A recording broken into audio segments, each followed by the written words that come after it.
Welcome to Lynn Cullen Live, talk radio without the static.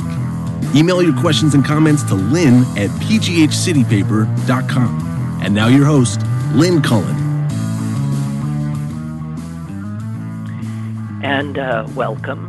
It's the last day of August in the hellhole known as 2020. It's a Monday. We are heading into uncharted territory. The Democratic presidential nominee, Joe Biden, in apparently last minute and quickly cobbled together trip, is coming here to Pittsburgh this afternoon, Hazelwood specifically, I believe, to address the growing violence and incitement to violence by the current president. Make no mistake, we are at a frightening point, and I guess we better tighten our seatbelts and get ready, because this is going to get, well, it already is frightening if you're paying any attention, but it will get more so, I believe.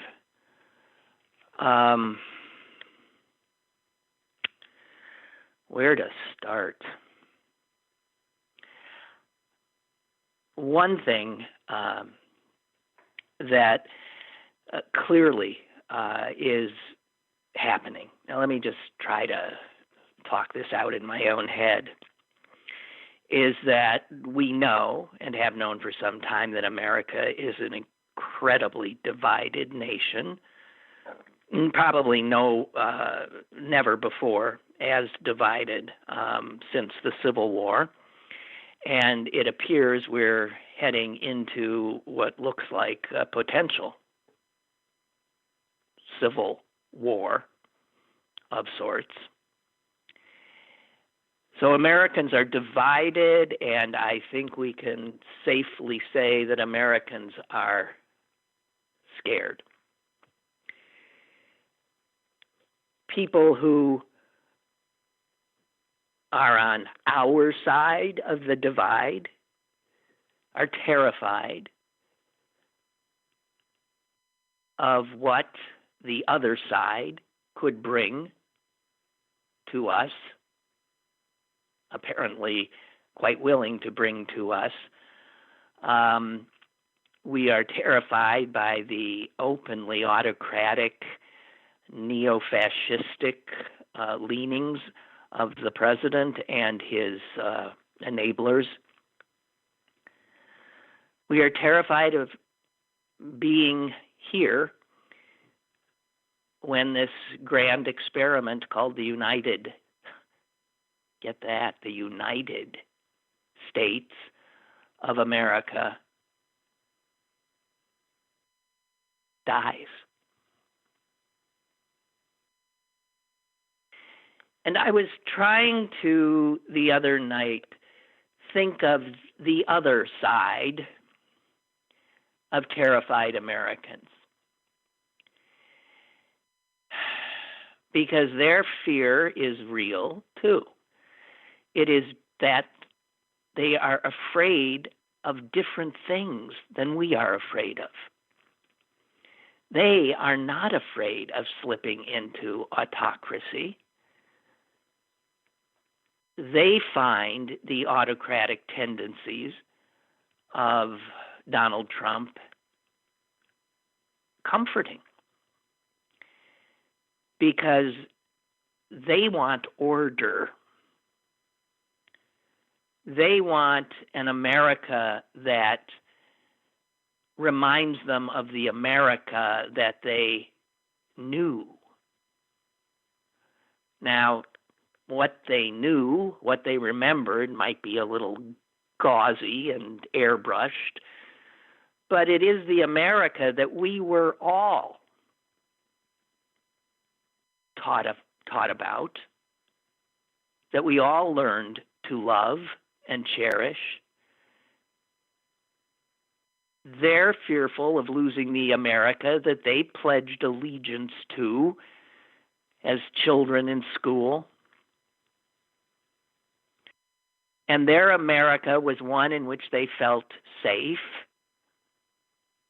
in which the policemen were nice and you went to them if you needed help. It was an America where white people were clearly in charge and black and brown people were clearly not. We all were taught the same skewed history.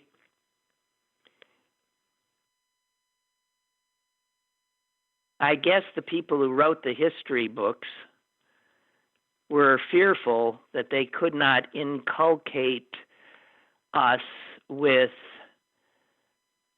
love of this country if they showed us the total story of this country.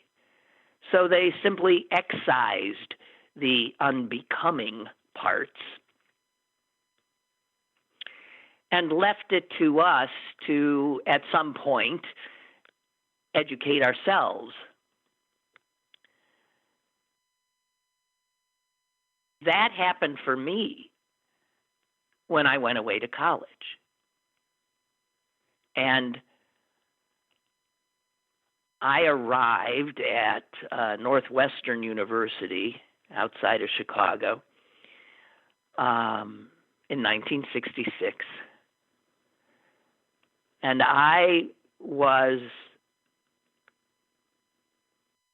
an American who had been educated by the American system and had not been taught about so much of our history. And when I went to college, I started taking classes, and I was stunned at what I was being taught, because it seemed to cancel out so much of what the last 12 years of education had poured into my head. It was all those sort of untidy, uncomfortable realities of American history. And so I learned, and I became angry that I was misled. I'll never forget the feeling I had of betrayal.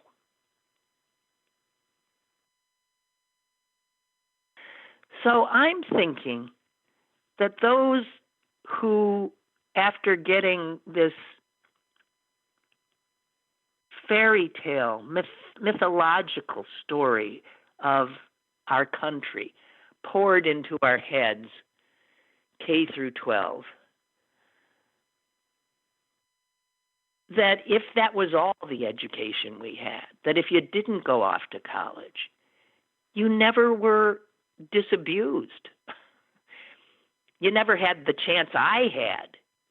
It's not that everybody who went to college, I guess, did get disabused, but it wasn't that I stopped caring about my country, but I wanted to help move it in a better direction.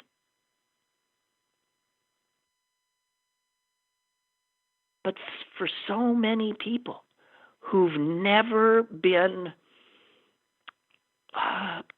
at a point in their lives when they're young, when they're able to take in new information, who have not been offered that information, that same airbrushed picture of what America should be just remains so clear. And again, it's not a true picture. And the people that I'm now so afraid of, my fellow Americans, are people who think that skewed picture is the truth of America. And that someone like me is trying to tear it away from them, which I guess in some ways I am. They still want to see the nice policeman on the street, is there to protect them. And if they're white, chances are it's still true. Seeing the flag, hearing the national anthem, it makes them feel so proud, and they want to keep that. It's in their blood, in their bones. It was in my blood and bones, too, and to a certain extent still is. Oh, shut the fuck up. It still is. So I don't know what we do in this country of terrified people, some of whom are able to see that we are a very complicated country and that we need to repair ourselves, and others who simply can't go there, who look backward, not forward, and they're terrified by people like us who want to shake their reality up, who tell them things they don't want to hear. They're terrified. We're terrified. And the only way our side is going to win this upcoming election is if we can persuade more Americans of what they should be afraid of, because fear is ruling us.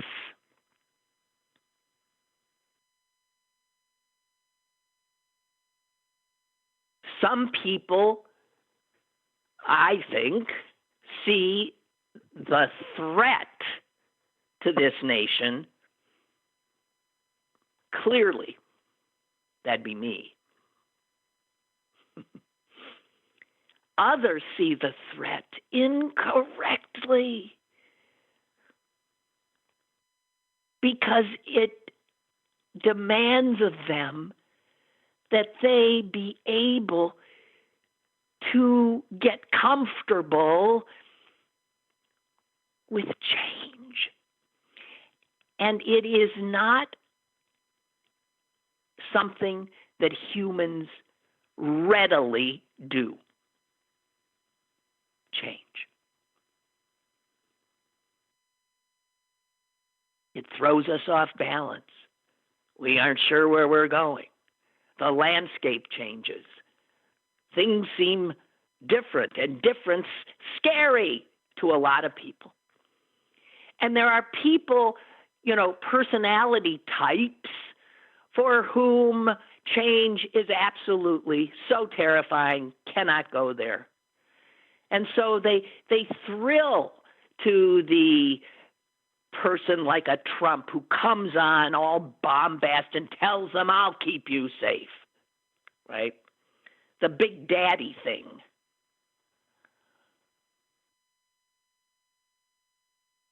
So I really think, guys, and this is something that Democrats have not been good at doing, at framing the narrative, at finding a way to clearly show an undecided voter where the threat is.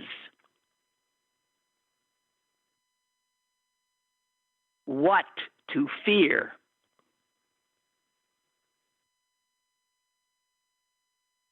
And I hope Biden, when he comes here this afternoon, I hope he is armed with some cogent, bumper sticker-like verbiage that can start this so important effort to tell a terrified nation what it should be fearful of.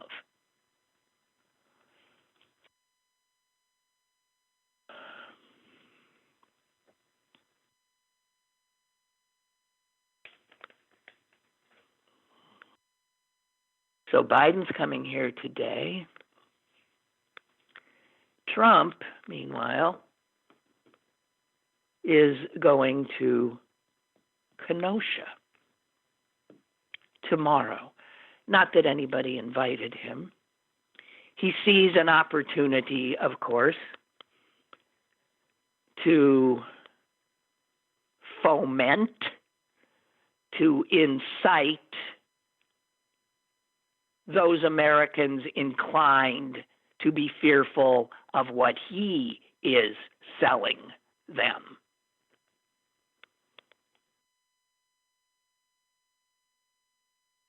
The governor of the state has written to Trump yesterday and asked him to please reconsider. Don't come.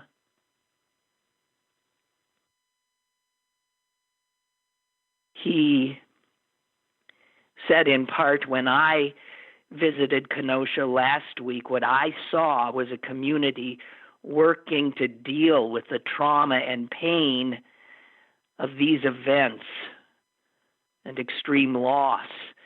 They are exhausted and heartbroken with the division that has ripped apart their community.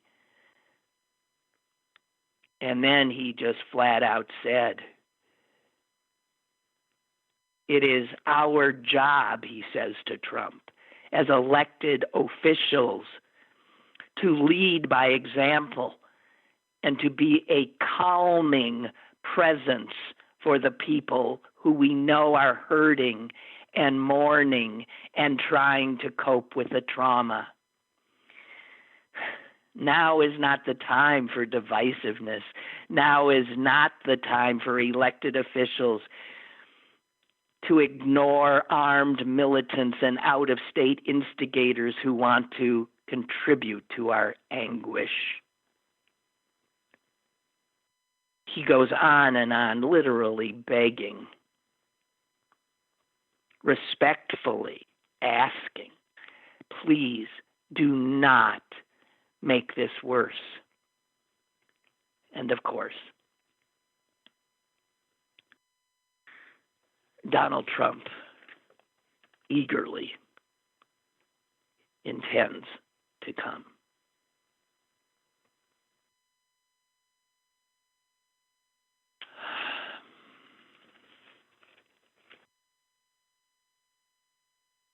You know, watching, whether you did or not, the Republican convention, you saw it laid out, and you can see how compelling their vision of a nation coming apart at the seams would be for the terrified people on their side and who could be pulled to their side. And never mind that a lot of the pictures that were shown of violence in the city were pictures that occurred because Trump sent those federal cops to Portland to mix things up, to get the video that they needed, that they knew they needed.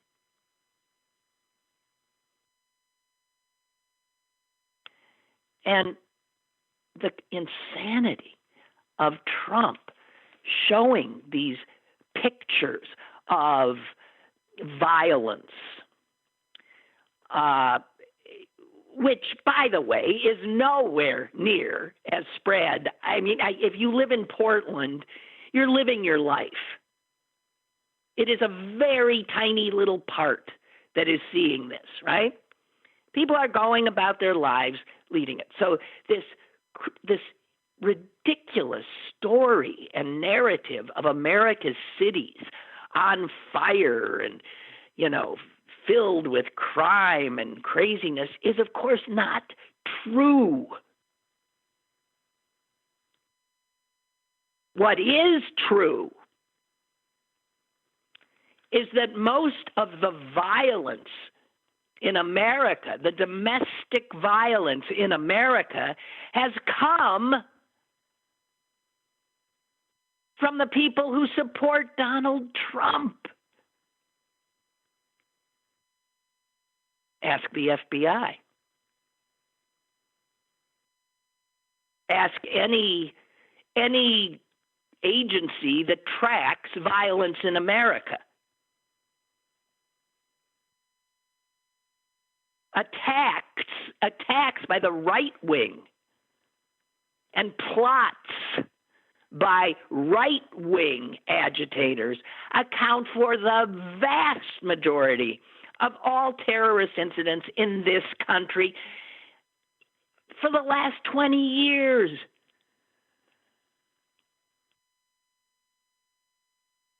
Right-wing extremists perpetrated 2/3 of the attacks and plots in the United States last year, and over 90% so far this year.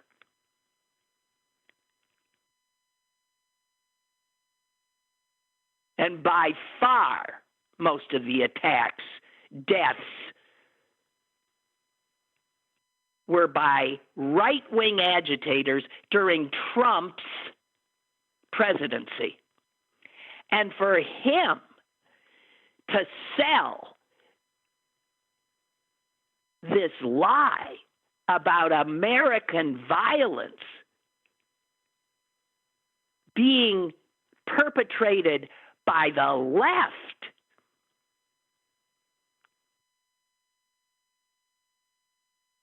cannot be allowed to stand.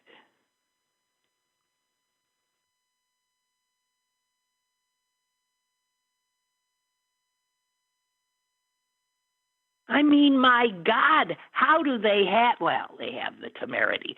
How do they have the temerity to show us those pictures,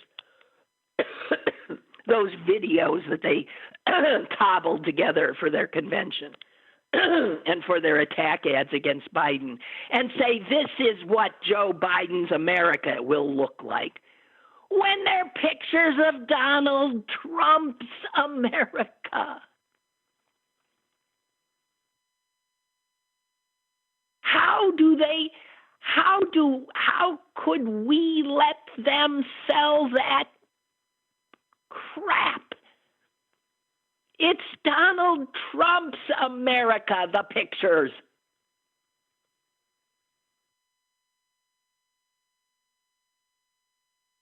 It was Donald Trump who said when he was running for the presidency that I will protect you and none of these things will happen. I alone, right? I alone can do it. Well, we've had him for 4 years, and look at the pictures of America now. It is Donald Trump's America.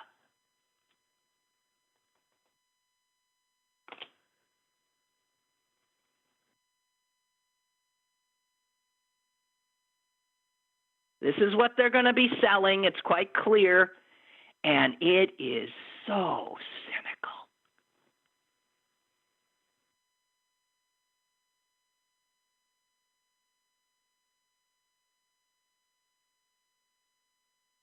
My God. Do you know what state has the highest violent crime rate? It's a red state, of course. Alaska.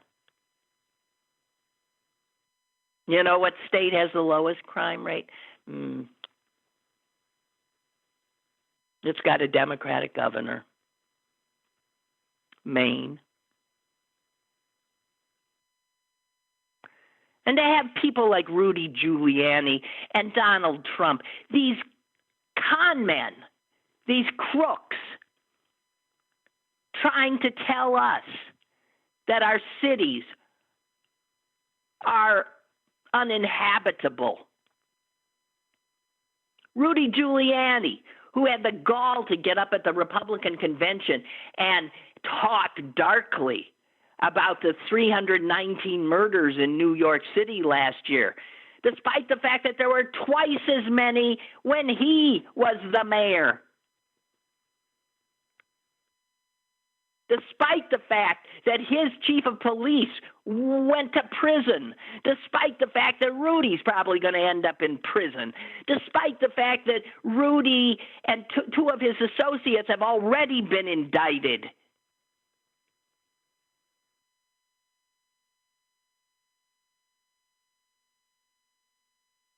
Wow.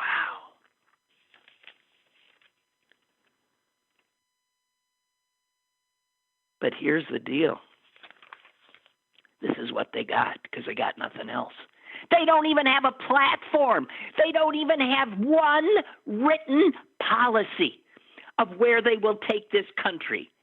Right? Not a one. The only thing they've got is their lies and their shamelessness.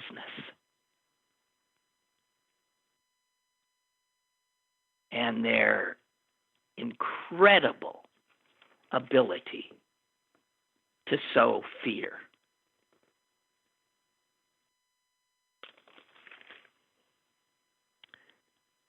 I have a caller, I believe. Caller, go ahead, please.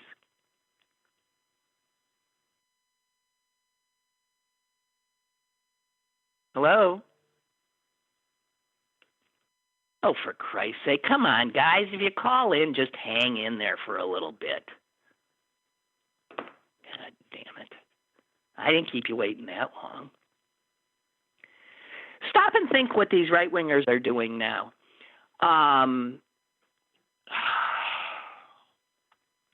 They are...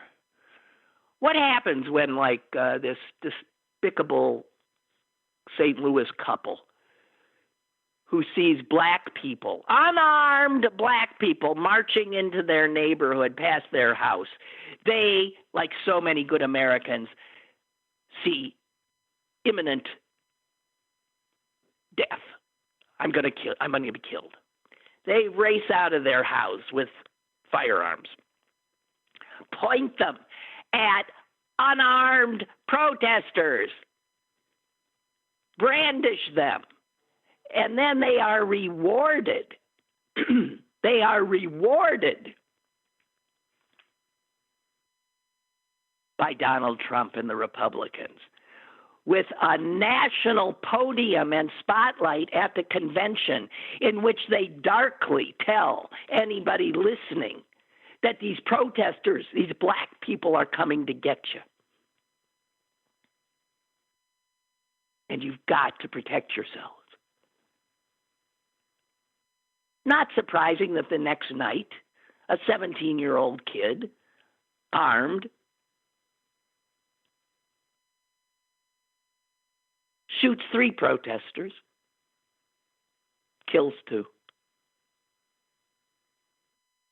And now he, the 17-year-old, is being held up by Trump's people as a hero. A hero.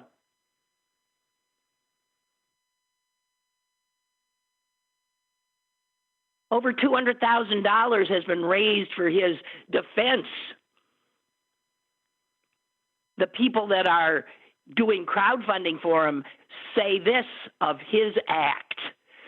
Kyle Rittenhouse just defended himself from a brutal attack by multiple members of the far leftist group Antifa. That's a lie.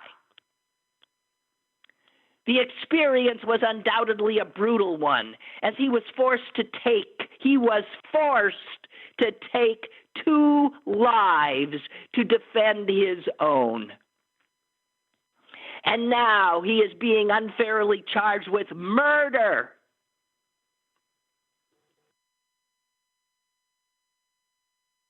This site, by the way, is the largest Christian fundraising site.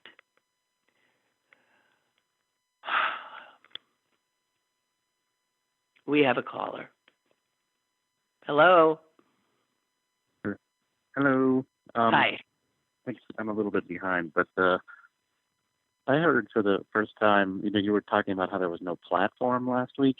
Mm-hmm. I heard that there actually was a platform, which was you had to declare allegiance to Trump. That was reported this morning on NPR. But that's basically the platform. Well, that's the platform of a dictator. Yeah, I know. But I was curious why. I'd heard they'd been saying on that network for a week. Well, I haven't heard that, so I have not heard that.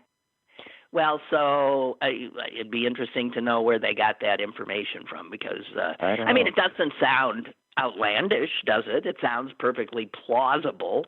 That there's nothing surprising about it. No, nothing. Assuming it's true, but it's what their platform, yes, would be essentially whatever he does, it's okay with us.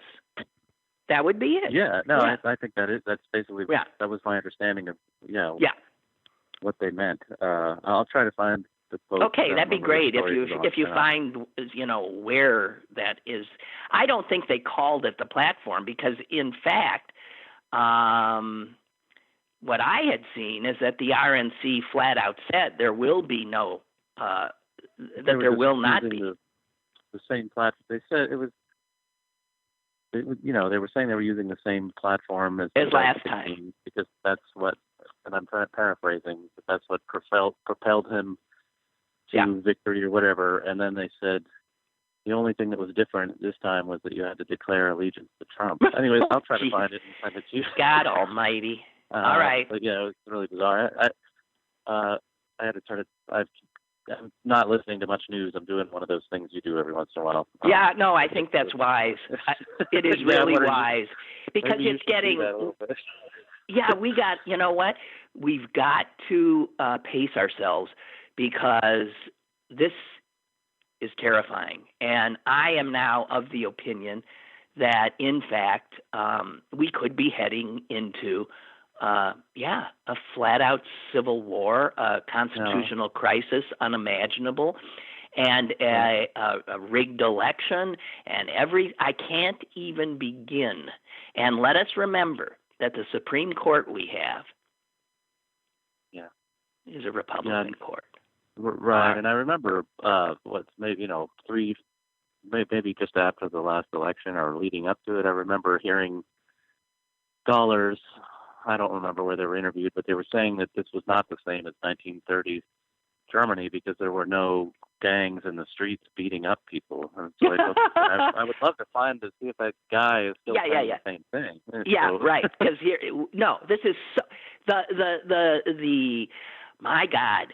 If you know, German history from the late 20s into the 30s, we are mirroring it. We are flat out mirroring it.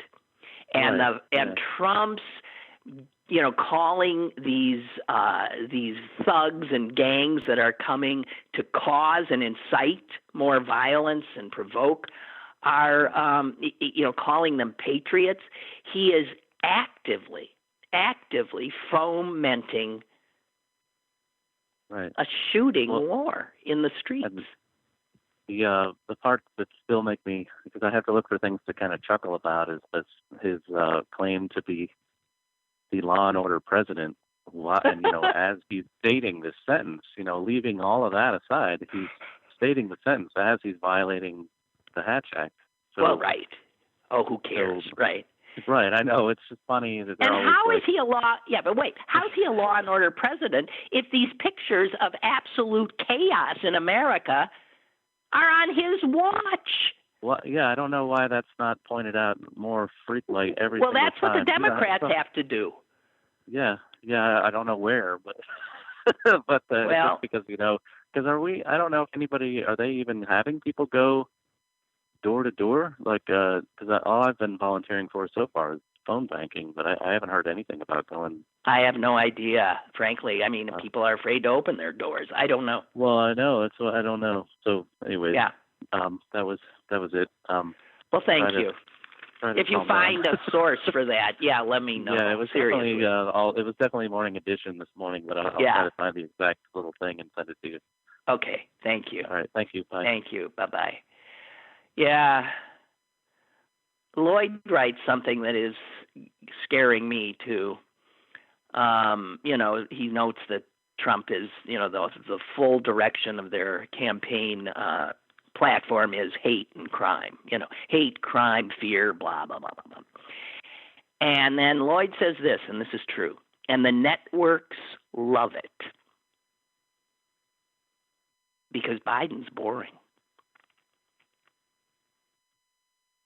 Trump gives them talking points. Doesn't matter. He doesn't have a platform.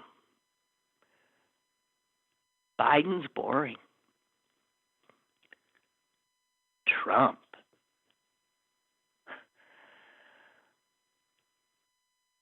And Lloyd says we are losing our country. Well, media are complicit. And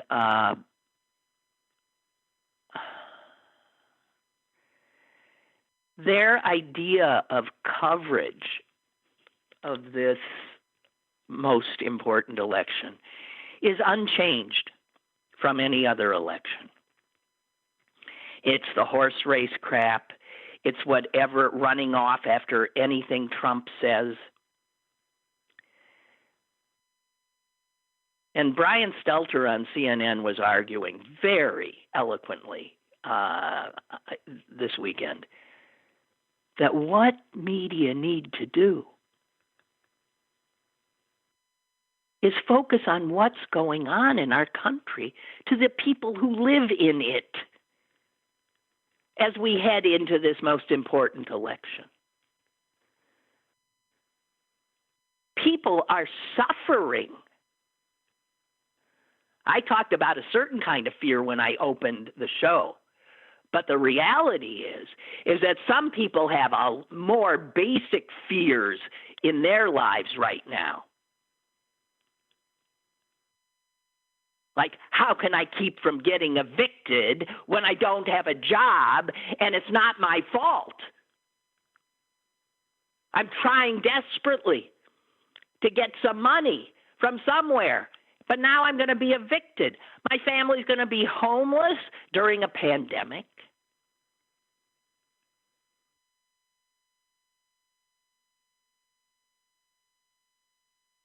Americans are hurting. And if we had a media that was not corrupted by the lust for money, they would be showing Americans what America looks like now. Americans know, but their stories aren't told. Media does nothing but run after Trump's tweets. He had 92 tweets starting at 6 a.m. yesterday morning, 90 tweets before I'd even gotten out of bed. And they were all crazed, deranged, and trying to foment division.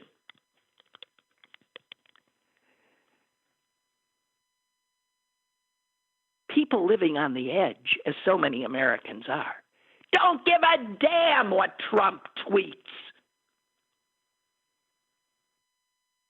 And media should do its job.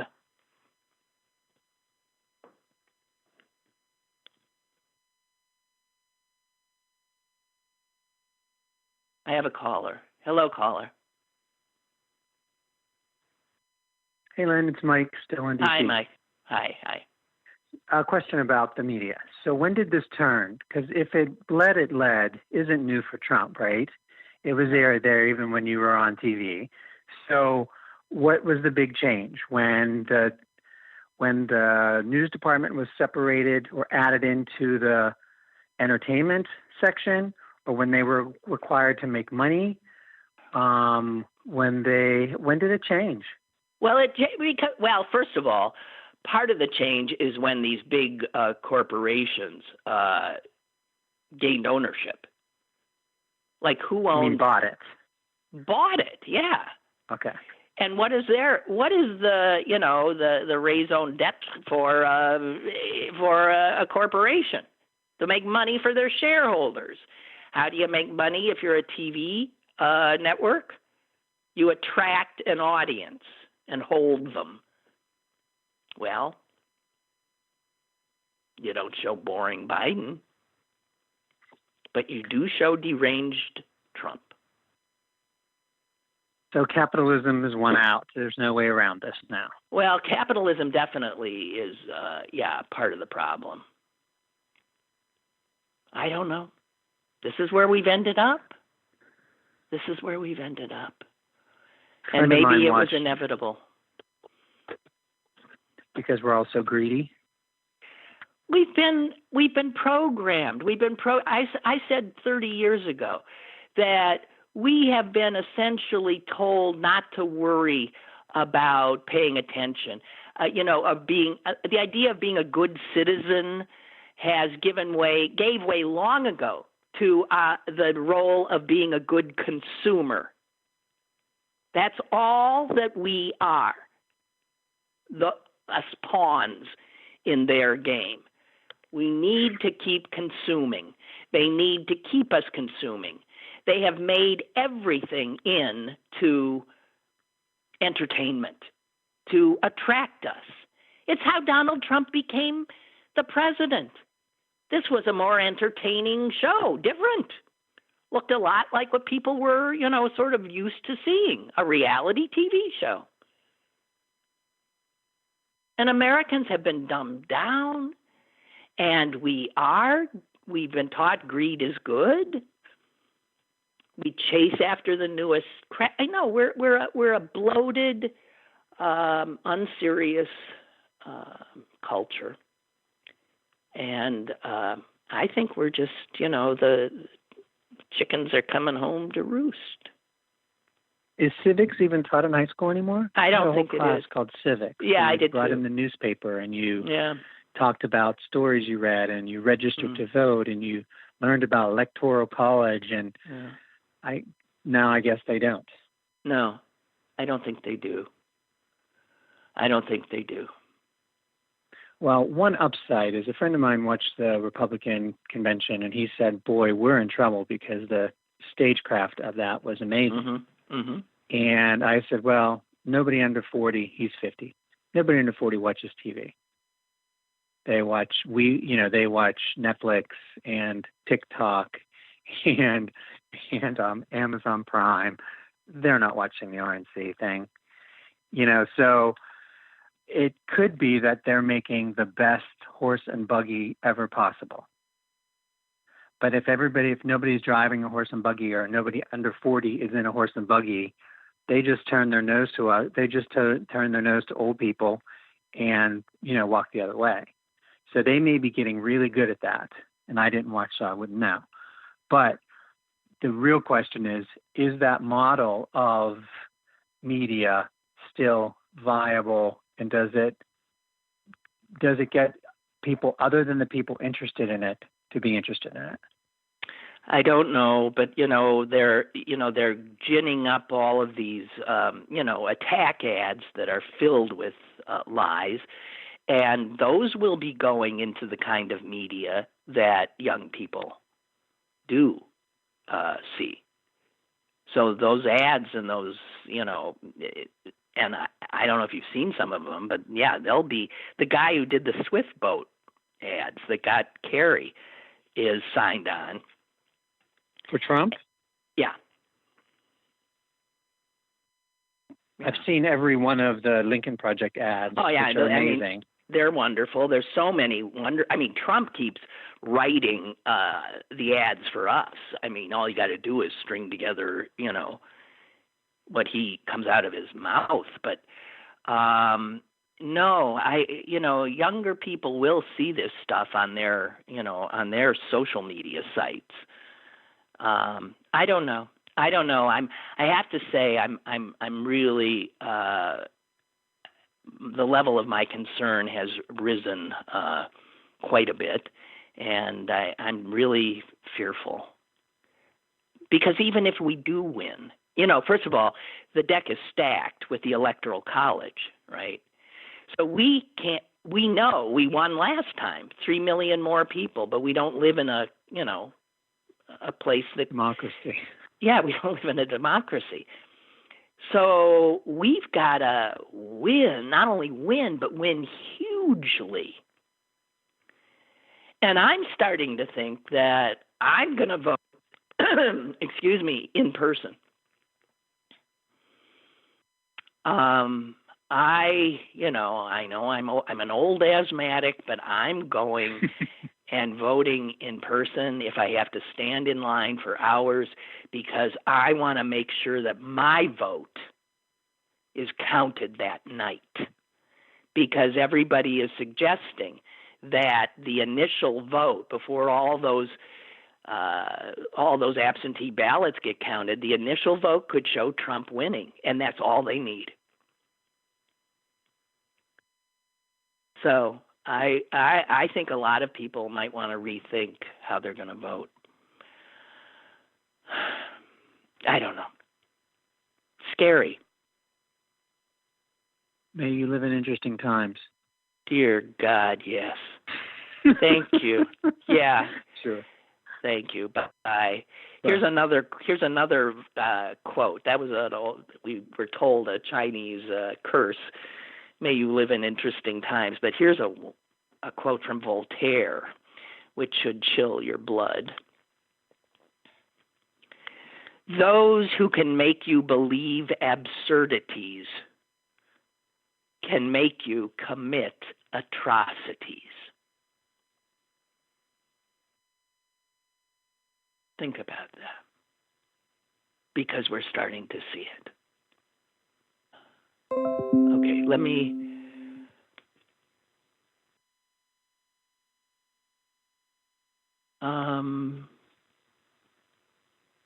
Bree writes, Lynn, do you remember the film A Few Good Men? Yeah. I always hear Jack Nicholson's voice from that film when he lectures from the witness stand. Yeah. What was it? You can't handle... I blanked on the quote now. You can't handle the truth? You can't handle reality? And Bree writes, the media are a business trying to stay afloat. Some media are critical. Most are just chasing advertising and subscribers. And, I don't know. I just don't know. Margaret saying, I thought the same thing. I think I might just go vote at the polls. Yeah. I think that might be smart. Trump has, of course, darkly suggested that he might send troops to polling places. to ensure that this election isn't rigged. That is so outrageous. Well, big shocker there. That the head of the Joint Chiefs was asked, would you allow troops to be sent to polling places? And he flat out said, no, that is not our job. Which doesn't mean that he can't take national guard. I don't know. That would be actually the Secretary of Defense was asked by some Democratic lawmakers what he would do if there was an attempt to use the military in any way in this election. And he has not responded.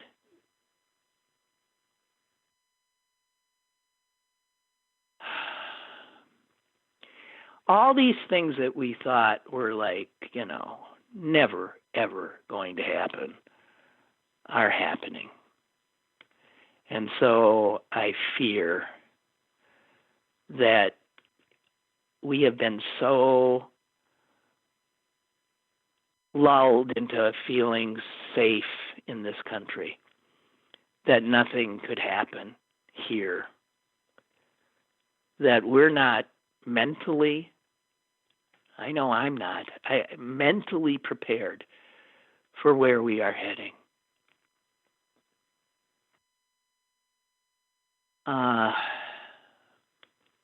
Really. Father Joseph writes,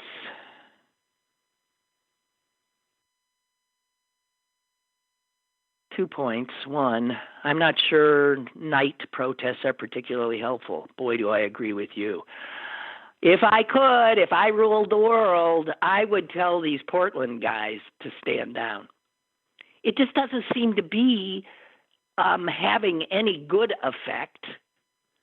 I think you don't want to ever give their side, excuse me. Well, okay, let me just read what Father Joseph said. I'm not sure night protests are particularly helpful, not because they are wrong in themselves. The problem is that radical elements can incite physical violence and commit acts of property destruction. Violence that is connected with demonstrations certainly plays into Trump's hands, right? The more strategic option is to focus on peaceful protests planned by someone akin to the Southern Christian Leadership Conference of the 60s civil rights movement. No plan plays into Trump's hands. By the way, I think the quote, "This is Trump's America," is a perfect response to keep America great or make America great again. And, if he had done what he promised, which was to make America great, his slogan the last time around, why does he have a slogan this time, make America great again, when he's showing what America's become with all this carnage? I mean, it is such a muddled, makes no sense campaign they are running. It is smoke and mirrors, and anybody who has the ability to see and think critically cannot fall for it. Unfortunately, there's an awful lot of people who cannot think critically, cannot think for themselves anymore. Excuse me. Point two, I hate to say this, but I think there tended to be a certain level of arrogance in the media pre-Trump presidency. The press takes great pride in being the fourth estate, which holds public servants accountable. Trump did something very savvy, perhaps unintentionally. He is questioning the press's accountability. Yeah, Well, that's part of the autocratic playbook. And he's done that very well. The press isn't used to having its estate status critiqued. As a result, its response is to enter into a, oh yeah? No, you're the fake. We aren't fake news, and we'll prove it by chasing down and focusing on all the lies in your tweets. Meanwhile, back in the rest of the world, issues get overlooked. Rational discussion is ignored, and salacious so-called news is the norm. Exactly. And this is what I was saying. Media has fallen into his,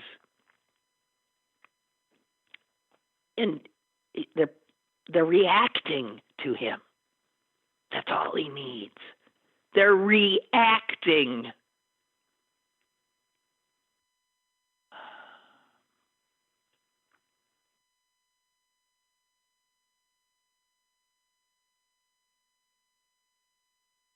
Yeah.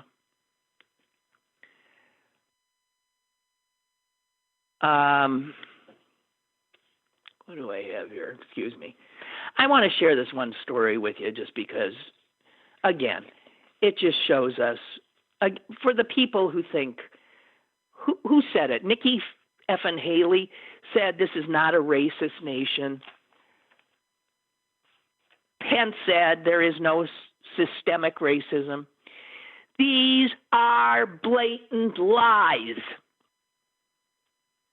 This country was founded as a racist nation, and it has never ceased. It's just a story I'm going to tell you about what happened to one man. Excuse me, man, I'm screaming so much I'm losing my voice. This guy's name is John Henson. He got a raise 4 years ago, and it was a big raise, and he was so excited. He lived in Milwaukee, and he thought, man, I'm going to go buy myself this great, watch that I saw at some jewelry store. And so he called up a jewelry store, excuse me, in a suburb of Milwaukee called Whitefish Bay. Those of us who know Whitefish Bay have always called it White Folks Bay. And he called this jeweler to ask about their hours. And the employee who took that call hung up after telling him the hours and called 911. Oh, did I tell you John Henson was black? Okay. A guy calls and asks, what are your store hours? She tells him, and then she calls 911. And she reported to 911 that she had just fielded a suspicious phone call. And she said it was from somebody who didn't sound like it was a legitimate customer.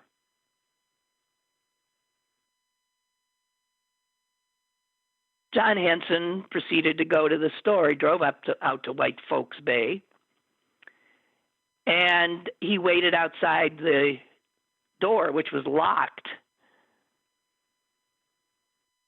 The door had been locked because the employee had seen him coming to the door and locked the door and ran into the back and called 911. A black man was standing at the door of the jewelry store. I am hiding in my office, she said. All of this is on, audio recording because 9/11 keeps the audio. I am hiding in my office. I don't want him to see me out here. We're pretending we're closed. The police came. And they went up to John Henson, who explained he wanted to buy a watch.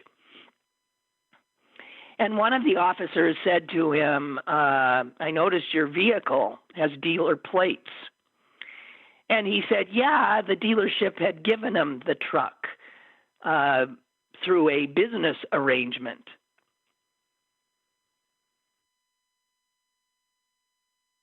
The cops think, huh? And then they look at John Henson, who, by the way, is 6'9", and they put two and two together. A dealership gave you oh my God, he's a Milwaukee Buck. He's an NBA player. Yeah, and he'd just gotten a contract extension, and he was feeling really happy. And he'd gone to buy himself a gift. He never told him he was a basketball player because he has said, why should I have to? What difference does that make? Clearly, one of the officers figured things out, relayed a message to the store to open the doors. The employee initially refused and then said, I'll only let him in if you come too. And so he went in with the cops.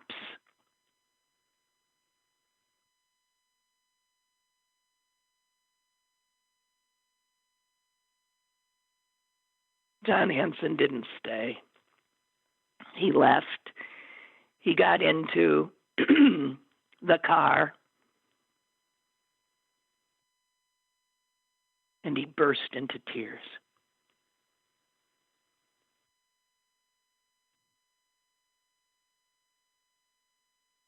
He said, I cried.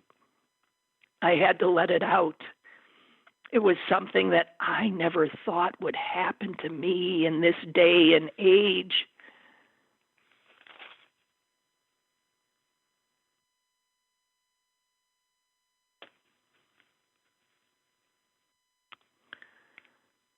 From there, he went and made a series of appearances at Milwaukee schools, telling them his story, showing them what systemic racism looks like.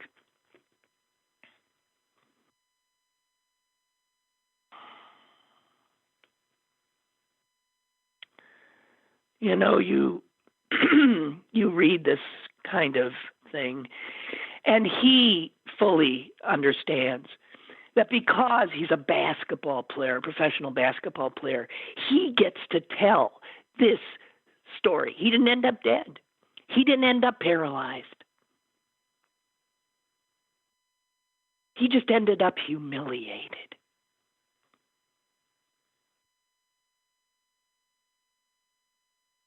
And he can tell his story.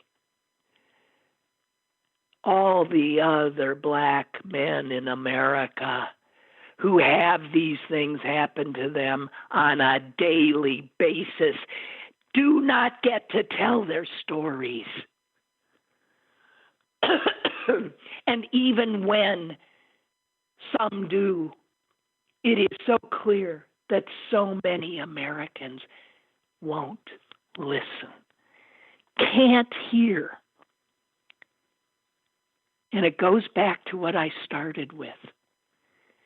Because it creates a dissonance in their heads with what they need to believe, which is, as Nikki Haley told them, there is no systemic racism in this country.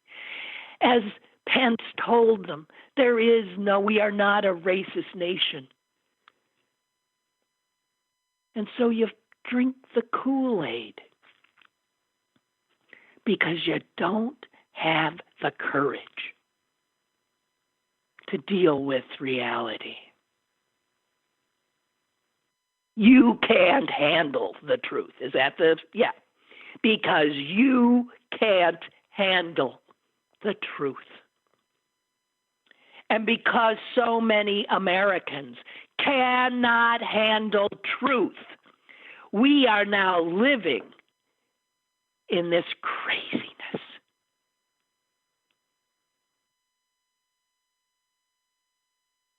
Is there still a caller there, Amy? I'm sorry, and I know we're over. But if there is, go ahead.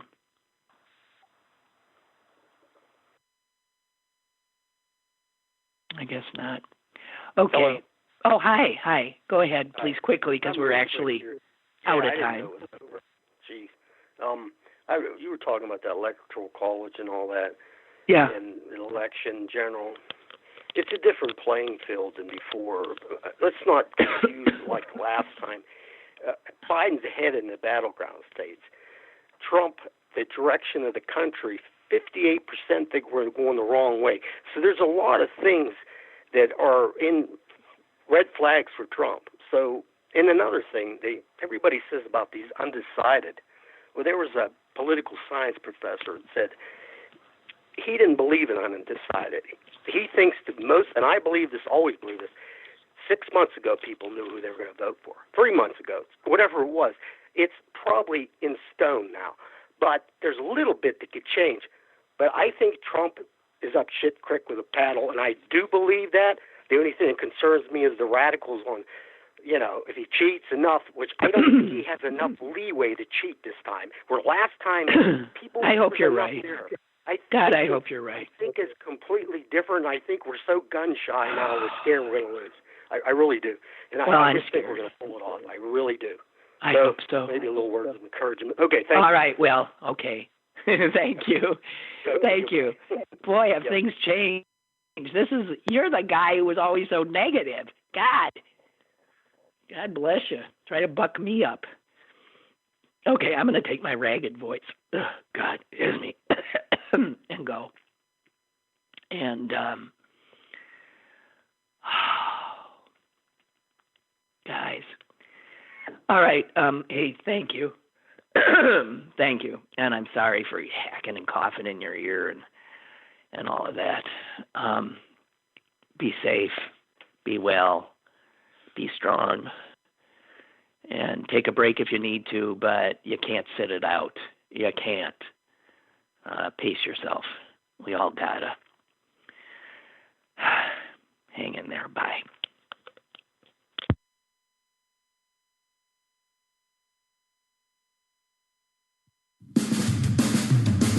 Lynn Cullen Live, Monday through Friday from 10 a.m. to 11 a.m. and archived at pghcitypaper.com. The opinions expressed on Lynn Cullen Live are those of the host and do not necessarily reflect the viewpoints of Pittsburgh City Paper or its advertisers.